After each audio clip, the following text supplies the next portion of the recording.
Anatomi sistem urinaria pada manusia adalah struktur organ yang berperan dalam menyaring dan membuang zat-zat sisa metabolisme dengan cara menghasilkan urin. Jika fungsi sistem ini bermasalah, limbah dan zat beracun yang tidak dikeluarkan akan menumpuk dan menyebabkan berbagai penyakit. Sistem urinaria terdiri atas organ ginjal hingga saluran tempat keluarnya kencing yang disebut dengan uretra.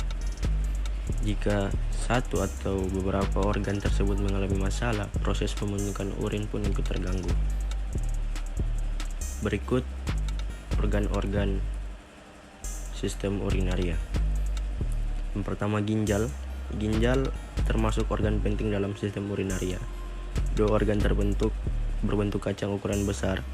Ini terletak di bawah tulang rusuk dekat bagian tengah punggung.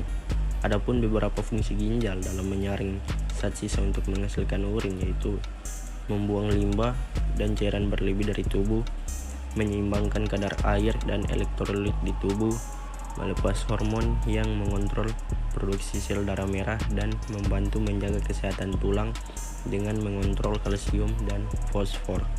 Ginjal nantinya akan mengeluarkan urea dari darah lewat unit penyaring kecil yang disebut nefron. Setiap nefron biasanya terdiri atas bola yang dibentuk dari kapiler darah kecil dan tabung kecil tubulus ginjal bersamaan dengan air limbah lainnya. Urea akan membentuk urin saat melewati nefron dan menuju tubulus ginjal. Yang kedua ada ureter. Ureter dalam sistem urinaria adalah dua tabung kecil yang berfungsi membawa urin dari masing-masing ginjal ke kandung kemih. Dinding ureter sendiri memiliki 3 lapisan, yaitu lapisan luar yang terbuat dari jaringan ikat fibrosa, bagian tengah yang terbuat dari otot polos, dan lapisan dalam yang lembab untuk melindungi permukaan sel.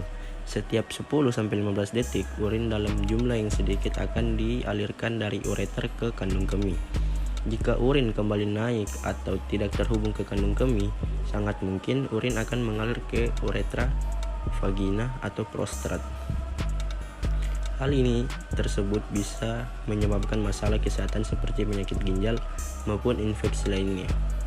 Yang ketiga ada kandung kemih. Kandung kemih merupakan organ berongga pada sistem urinaria yang berbentuk segitiga dan berada di perut bagian bawah. Organ ini berukuran besar, ditahan oleh ligamen yang melekat pada organ lain dan tulang panggul. Dinding kandung kemih juga akan mengendur dan mengencang agar urin dapat tersimpan. Dua sfinkter, yaitu cincin otot yang dapat membuka dan menutup dasar organ, membantu menahan urin di kandung kemih. Cincin otot ini akan terus menahan hingga sinyal saraf memerintahkan untuk berkontraksi dan melepas urin. Pada sistem urinaria orang dewasa, kandung kemih biasanya dapat menyimpan hingga 300-500 ml urin selama 2-5 jam. Kandung kemih dapat meregang saat terisi dan menyusut kembali saat kosong. Sementara itu, bayi dan anak kecil mengeluarkan urin secara refleks hingga mereka dapat mengendalikan sfinkter dan menahan urin lebih lama selama toilet training. Mengingat peranan yang penting, sebaiknya menjaga kesehatan kandung kemih agar terhindar dari penyakit kandung kemih. Yang keempat ada uretra. Urin yang telah diproduksi oleh ginjal yang selanjutnya dipindahkan ke ureter dan kandung kemih, urin akan dikeluarkan melalui uretra. Organ saluran kencing ini bertugas menghubungkan kandung kemih ke lubang saluran kemih pada ujung penis atau vagina. Normalnya, ukuran uretra dapat berbeda, yaitu sekitar 20 cm pada laki-laki dan 4 cm pada perempuan. Uretra laki-laki melewati prostat dan masuk ke penis, sementara pada perempuan, uretra terhubung dari kandung kemih dan langsung membuka di bagian vagina. Jalur kandung kemih dan uretra dilengkapi cincin otot atau yang biasa disebut sfinkter untuk menjaga urin agar tidak bocor.